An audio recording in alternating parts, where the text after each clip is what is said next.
January 2025. The world holds its breath. President Donald Trump has just said the unthinkable. What if Canada became America's 51st state? Overnight, whispers of annexation send shockwaves across North America.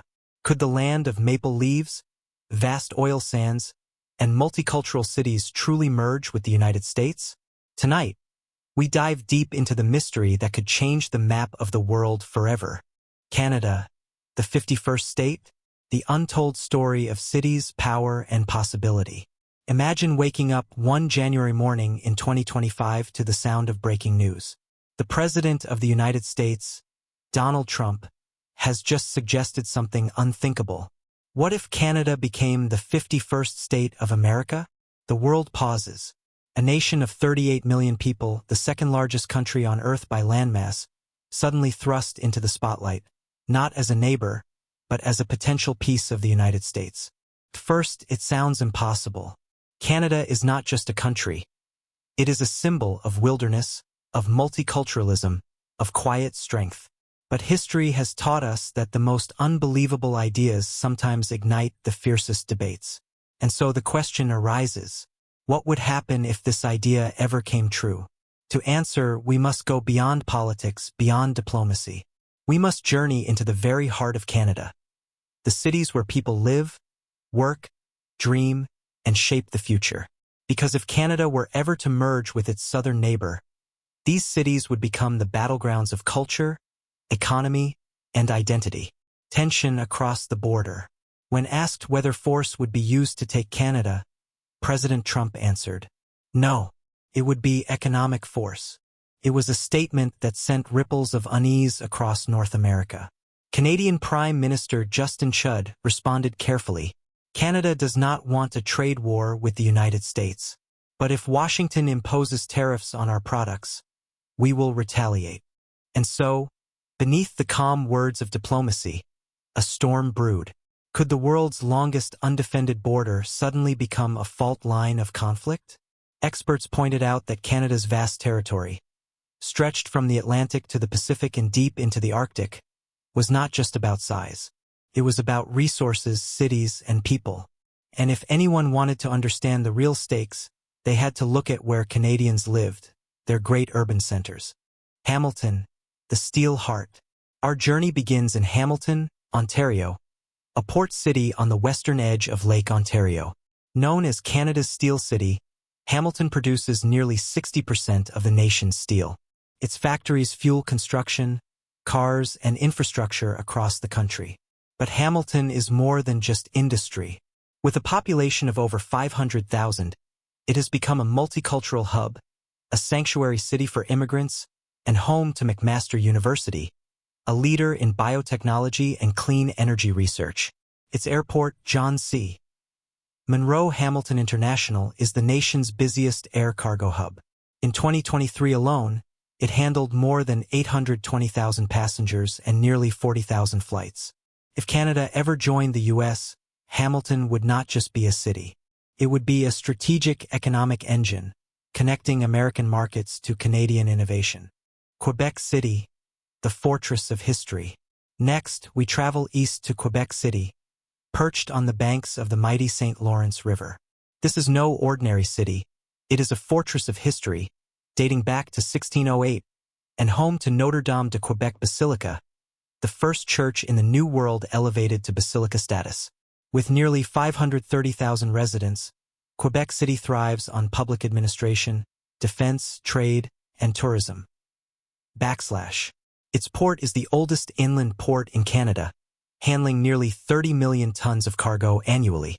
Yet beneath its picturesque cobblestone streets and historic walls lies a deep question. Would Quebec, a province fiercely proud of its French identity, ever accept becoming part of an English-speaking majority nation? This is where politics and culture collide. Because for Quebec, the issue is not just economics. It is survival of language, culture, and identity. Vancouver, the Pacific Gateway. On the opposite side of the country lies Vancouver, a glittering city squeezed between mountains and ocean. With over 600,000 residents, it is Canada's western jewel, and one of the most ethnically diverse cities in the world. Vancouver's economy is booming. From film and video games to biotech and aerospace, it is often called Hollywood North. Its port is the largest in Canada, linking trade routes with over 160 economies worldwide. In 2023, it handled 141 million tons of cargo. But Vancouver is not just an economic hub. It is also a geopolitical gateway. Facing the Pacific, it connects North America to Asia. In a world where China's influence grows stronger by the day, control over Vancouver could reshape trade and security across the Pacific Rim. Winnipeg, the gateway to the West. Deep in the prairies lies Winnipeg, a city of 632,000. Known as the gateway to the West, Winnipeg sits at the heart of railroads, highways, and air routes that connect Canada from coast to coast. Its cost of living is low, but its cultural significance is high. Named the Cultural Capital of Canada in 2010, it is home to 26 national historic sites and hosts festivals that attract millions. Economically, Winnipeg's GDP stands at $35 billion, supported by logistics, agriculture, and defense. Canadian Forces Base Winnipeg is a critical hub for the country's air defense. In any annexation scenario, Winnipeg would be more than a city. It would be a military and logistical linchpin, bridging east and west.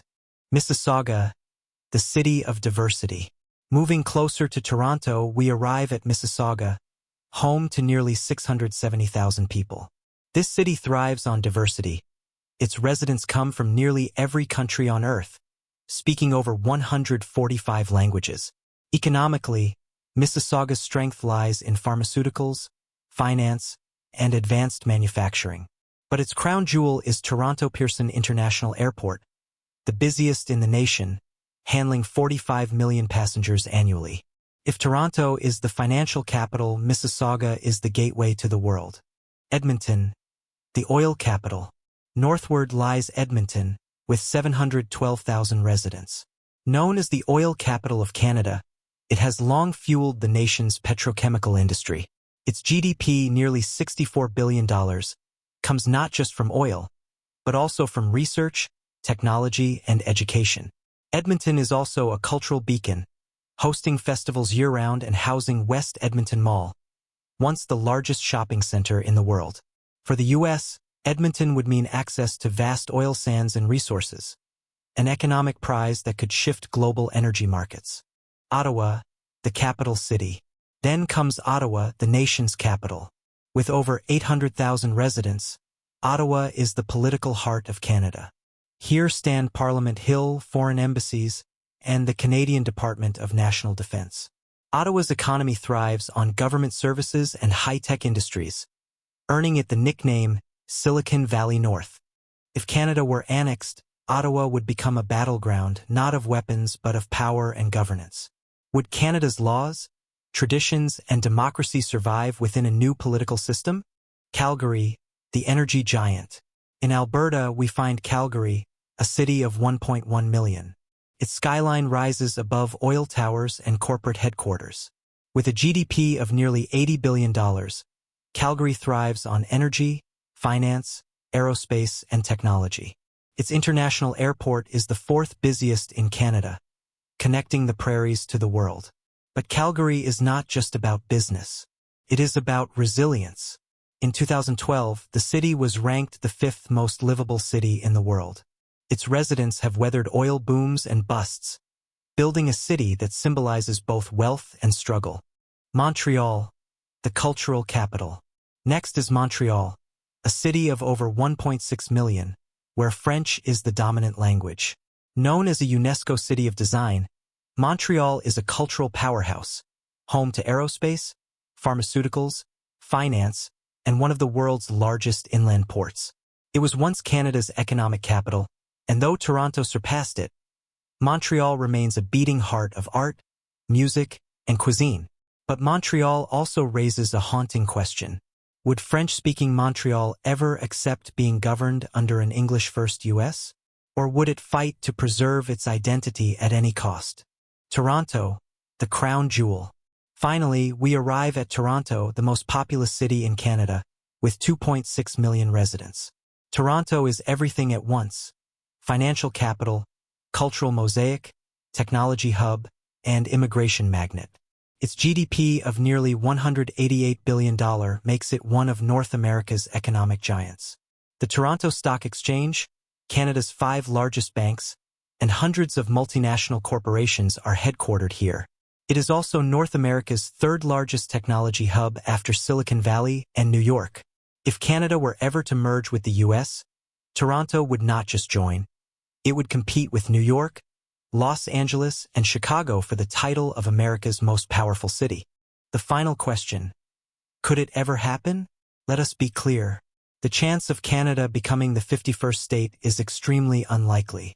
Both nations are proud of their sovereignty, and Canadians value their identity as fiercely as Americans do.